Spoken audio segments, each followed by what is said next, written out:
આ છે મારું કન્વર્ટર જોયું હશે કે આગલા વિડીયોમાં કેવું કાલે. આ છે એની બે બલેટું. આમાં 3.5 ફૂટનું રોટાવીટર આવે. આ છે એની સાલુબંધની સાપ છે. આ છે એની સાલુબંધની સાપ છે. ઓ દબાવે એટલે બંધ થઈએ ટ્રેક્ટર. ટ્રેક્ટર ચાલુ કરવું હોય તો ઓન દબી દેવાનું. પછી આ દોરી ખેવાની આવી રીતના. આ એનો ગેર છે. આ પેલો ગેર પડ્યો. આ ટ્રેક્ટર આમાં ફ્રી થઈ જાય ને આ બીજો.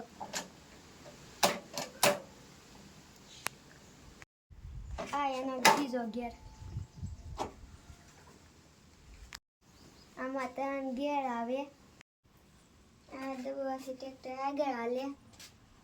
આ દબાવવાથી ટ્રેક્ટર પાછળ હાલે. ને આ છે એનું લીવર. આ એક ગેર આપેલ છે એનાથી હેન્ડલ ઊંચા નીચું થાય. આ છે પેટ્રોલની ટાંકી. આ છે ફિલ્ટર. આ શું છે જેને ખબર હોય એ કોમેન્ટ કરજો. આની વિશે વધારે માહિતી જોતી હોય તો કોમેન્ટ કરજો. તમને વિડીયો ગમ્યો તો લાઈક કરજો, શેર કરજો, ફોલો કરજો અને કોમેન્ટ કરજો.